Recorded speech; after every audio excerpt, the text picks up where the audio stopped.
మంచిది. చేరువచ్చిన మీ అందరికీ మన ప్రభు అయిన యేసుక్రీస్తు నామములో మీ అందరికీ వందనాలు. దేవునికి మహిమ కలుగును గాక.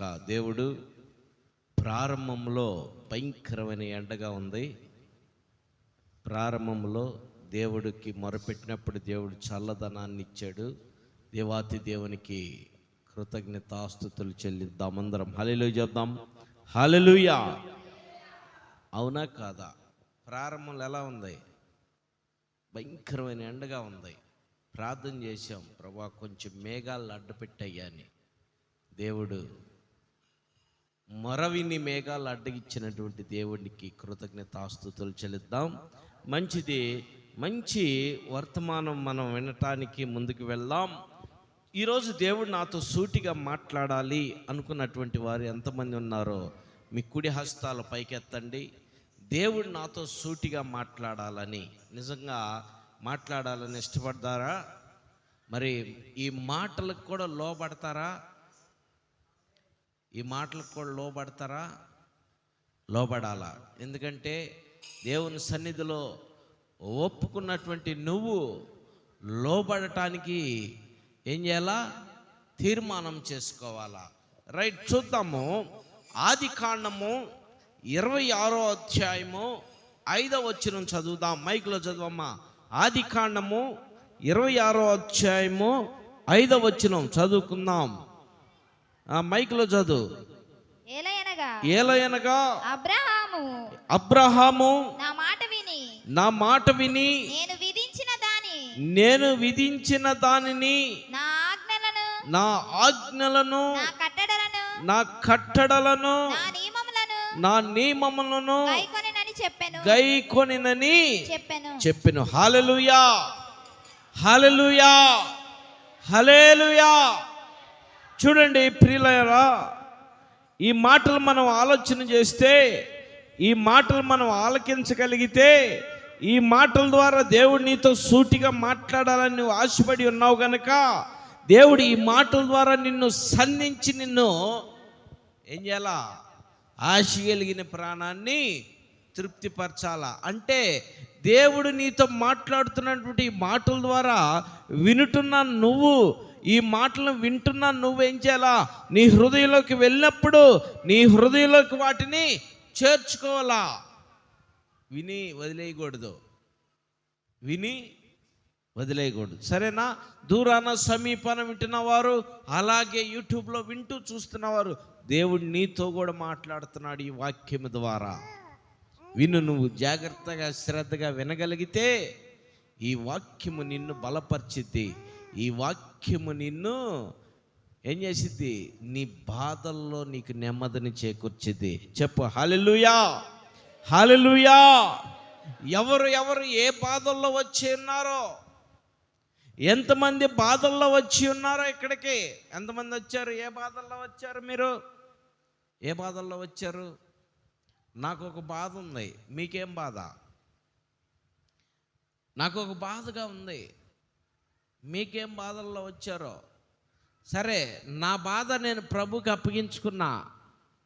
మీ బాధలు కూడా మీరు ప్రభుకి అప్పగించుకోండి, అప్పుడు విడుదల ఇస్తాడు. హల్లెలూయా.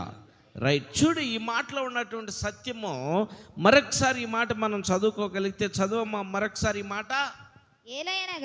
ఏలయనగా అబ్రహాము. ఈ మాట ముందు చూడండి. ఏలయనగా అనే మాట మీకు గుర్తుండాలా? అవునా? ఎస్, మైక్లో చెప్పాలి అది. ఏంటి, ఏం గుర్తుంది? ఏలయనగా మనకు శిశువు పుట్టెను, మనకు కుమారుడు అనుగ్రహింపబడెను, ఆయన భుజం మీద రాజ్యభారం ఉండెను. అంతవరకేనా? ఆయన అద్భుతకరుడు, ఆలోచనకర్త, సమాధానకర్తయగు, నిత్యుడగు తండ్రి, సమాధానకి కర్త. హల్లెలూయా.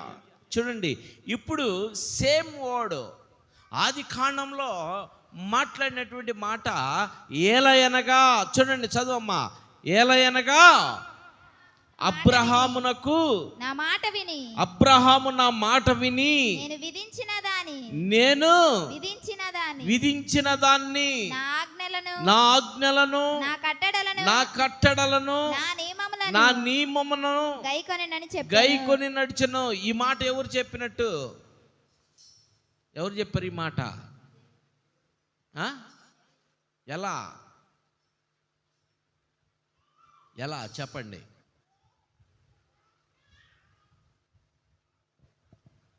దేవుడు కరెక్టే.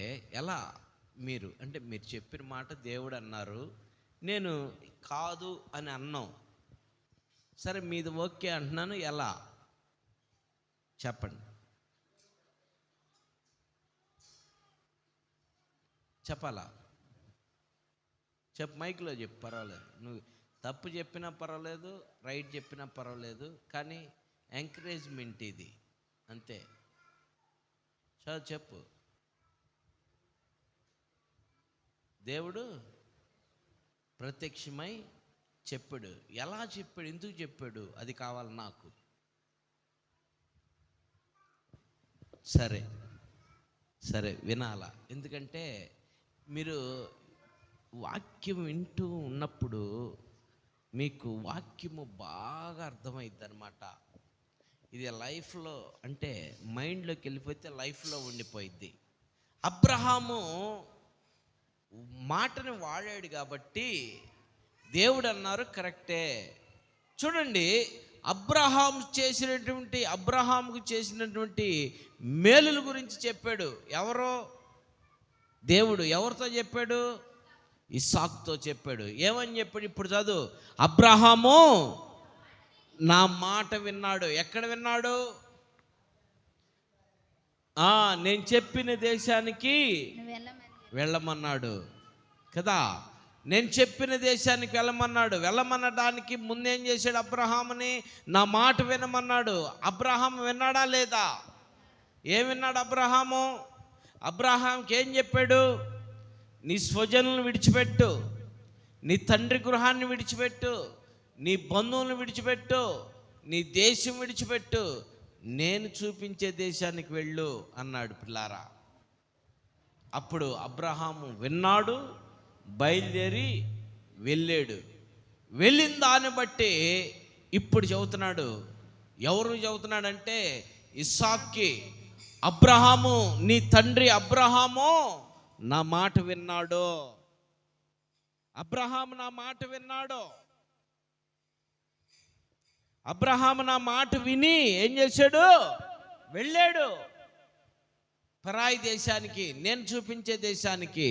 ఇప్పుడు చదువమ్మా. ఇప్పుడు ఏలయనగా అబ్రహాము నా మాట విని నేను నియమించిన దానిని నా ఆజ్ఞలను నా కట్టడలను నా నియమములను గైకొని నడిచెను గనుక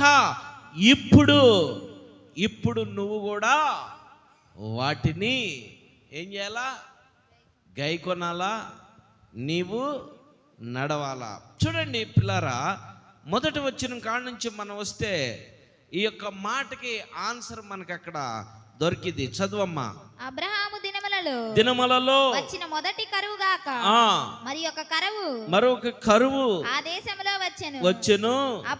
అప్పుడు ఇస్సాకు గెరారులోనున్న ఫిలిష్తీయుల రాజైన అబీమెలెకు నొద్దకు వెళ్ళి అక్కడ యెహోవా అతనికి ప్రత్యక్షమై అబీమెలెకు నొద్దకు వెళ్ళిను. అక్కడ యెహోవా అతనికి ప్రత్యక్షమై నీవు ఐగుప్తులోనికి వెళ్ళక నేను నీతో చెప్పు దేశమునందు నివసించుము. చాలు. ఇది అసలుకి ఆన్సర్. అబ్రహాం ఏ దేశానికి వెళ్ళాడు? ఐగుప్తి దేశానికి వెళ్ళాడు పిల్లారా. మొదట అబ్రహాం ఐగుప్తి దేశానికి వెళ్ళినప్పుడు ఐగుప్తి దేశంలో అబ్రహాంకి కలిగినటువంటి పరిస్థితులు భయంకరంగా ఎదుర్కొన్నాడు. చాలా బాధ, చాలా వేదన, చాలా కష్టాలు ఎన్ని ఎదుర్కొని అక్కడ జయించాడు అబ్రహాము అక్కడ జయించినటువంటి అబ్రహాంకి తిరగలేదు. ఇప్పుడు ఇస్సాకు చెబుతున్నాడు, నేను చూపించే దేశానికి నువ్వు వెళ్ళు. ఎక్కడికి వెళ్తావు? ఐగుప్తు దేశానికి మాత్రం నువ్వు వెళ్ళవద్దు అని ఇస్సాకు చెప్పాడు. ఈ వాక్యం ఇప్పుడు నీతో సూటిగా మాట్లాడాలి. ఈ మాట ఎవరితో మాట్లాడాడు దేవుడు? ఇస్సాకుతో మాట్లాడాడు. ఏమని మాట్లాడాడంటే, నువ్వు ఐగుప్తు దేశానికి వెళ్ళకూడదు. అంతే కదా ఉందమ్మా, నువ్వు అక్కడే ఉండాలి.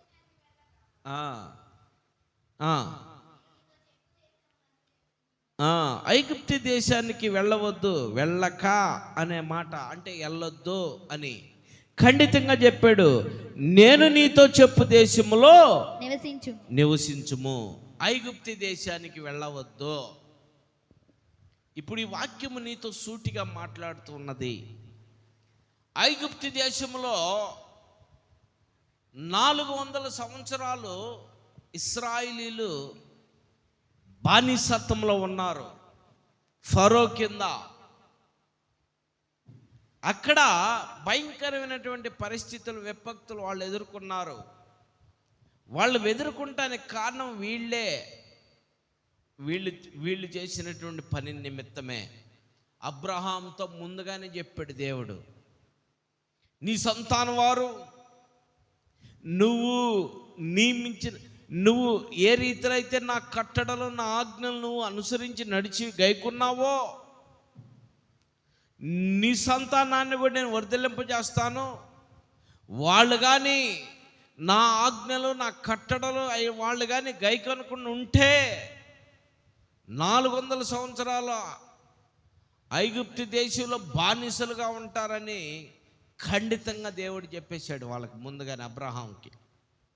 ప్రియులారా, ఇప్పుడు ఆలోచన చేయి. నువ్వు అబ్రహాముతో చెప్పినటువంటి మాట, నా ఆజ్ఞలను గైకొన్నాడు, నా కట్టడలు గైకొన్నాడు అని ఏ రీతిలో అయితే ఇస్సాకు చెప్పాడో, ఇస్సాకుకి ఏం చెప్పాడంటే, నువ్వు ఐగుప్తు దేశానికి వెళ్ళవద్దు అన్నాడు.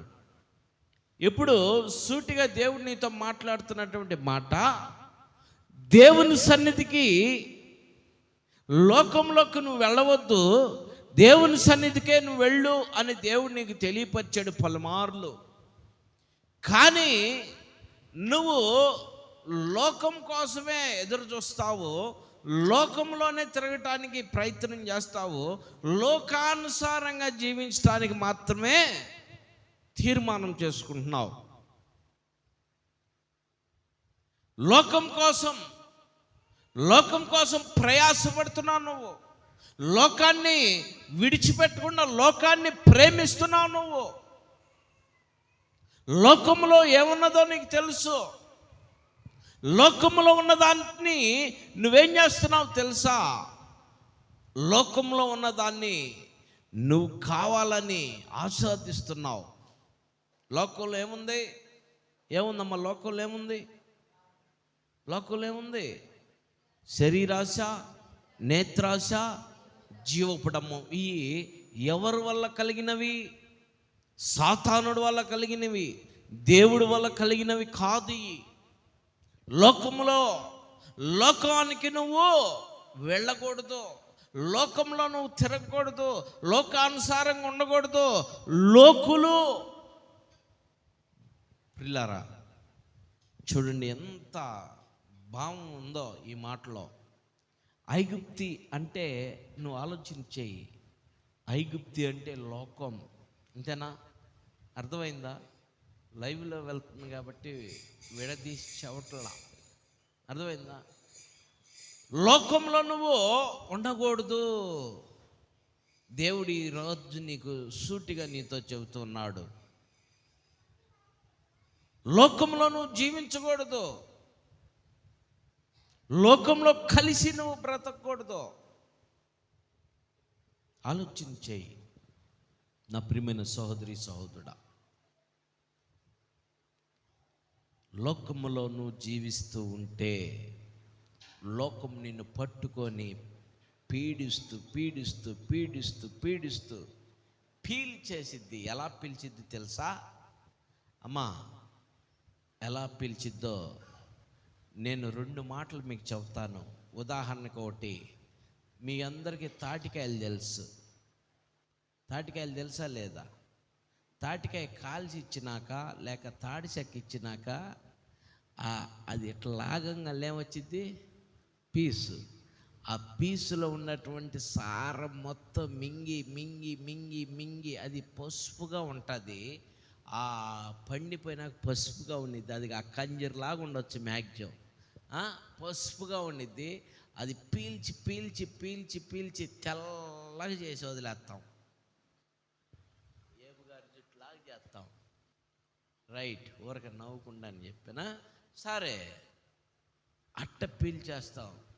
నా ప్రియమైన సహోదరి సహోదరుడు, నేను లైవ్లో అంటే లైవ్ సాక్ష్యం అంటే జరుగుతున్నది, జరిగింది, స్టిల్ ఉన్నది ఒక మాట చెప్పి నేను ముందుకు పోతా. ఈపురిపాలెం సెంటర్లో అది ఎవరు కట్ చేయమని రన్నింగ్ పెడదు.